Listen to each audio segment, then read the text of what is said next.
Devi Sati. Goddess Sati, also known as Dakshayani, is the Hindu goddess of power and longevity. Sati was the daughter of Daksha, so she is called Dakshayani. She got the name Sati because she was the granddaughter of Brahma, and Daksha, being Brahma's son, he named her daughter after the feminine form of truth, which is called Sati. Once Queen Prusti and her husband, King Daksha, had a desire to get a daughter. They requested Lord Brahma for advice, and he suggests them to meditate on goddess Adi Parashakti. After his advice, they immediately left the palace in order to appease all powerful Devi. The couple went into a deep forest and chose a suitable spot and started to meditate on the deity. In spite of harsh weather conditions and wild animals, they quietly sat in meditation. Devi Adi Parashakti became quite pleased with the couple's devotion, and she herself went to the spot in an effulgent form with thousands of hands and by holding infinite weapons. Both the couples told the goddess about their desire and asked her for a daughter. Devi, being pleased from their devotion, granted the boon, saying that she herself will be born to them. Similarly, she was warned that if she will be insulted in any case, she will immediately take her original form and will leave everyone forever. Both the couple agreed on Devi's condition and went back to their palace. Goddess Adi Parashakti took human birth and was born to Daksha and Parusti. That's why she is known as Dakshayani, the daughter of Daksha. After Daksha and Parustuti were blessed with a baby child Dakshayani, they got extremely happy. The father of Daksha, Lord Brahma, had desire that Sati should grow up and marry Lord Shiva. She wanted to bring Shiva out of penance and she started to follow him since childhood. Sati's devotion to Shiva grew up and she decided that she would only marry Lord Shiva. She rejected all the proposals from rich and well known kings as she had the desire to marry only Shiva.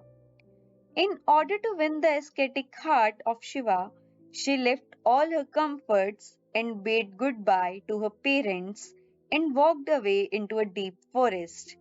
She knew that the only way to win the heart of Shiva is by performing penance.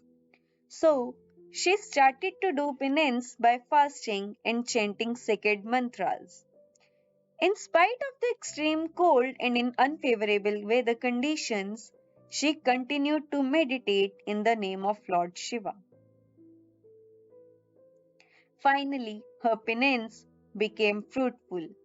Lord Shiva became quite pleased by her devotion and decided to manifest in front of her. According to her will, Lord Shiva agreed to marry her. Sati got extremely happy beyond her belief and then she returned back to her palace, awaiting the day Shiva will come and marry her. That is how her deep struggle turned into a great achievement of marrying Lord Shiva. Soon after the wedding, Daksha organized a yajna at its palace where he had invited all gods, goddesses, kings, and princes. But he neither invited Lord Shiva nor Sati. It was because Daksha was unhappy about his daughter marrying Shiva.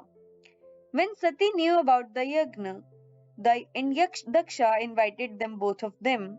She got extremely sad and rather disappointed. She requested Shiva to go with her, but he refused and also warned Sati not to go there because Shiva knew that she will be insulted and humiliated there. However, Sati did not listen and disobeying Shiva's advice, she went to the palace.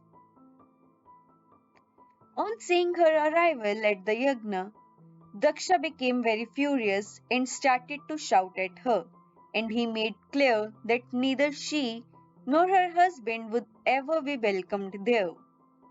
Daksha just kept on shouting and humiliating her and Shiva in front of everyone. Finally, Sati could not take it anymore. As in the past, she had warned Daksha and Prasuti that if she would ever be insulted in any way, she will take back her original form. As Daksha broke her promise, she flew into a burning fire and ended her human life.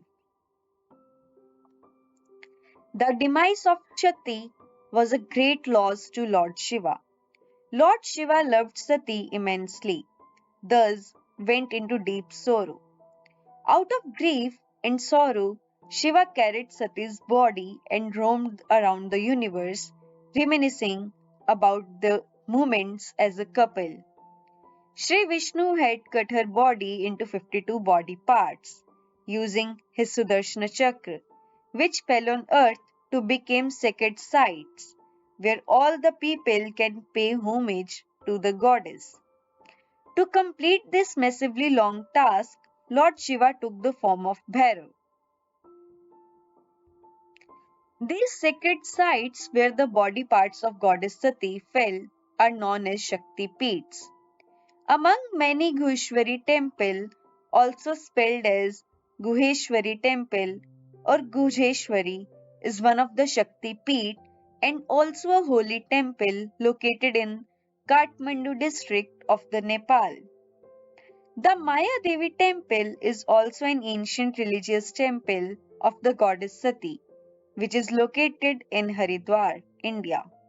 Similarly, Chandika Sthan is a Hindu temple situated in Mangar, India.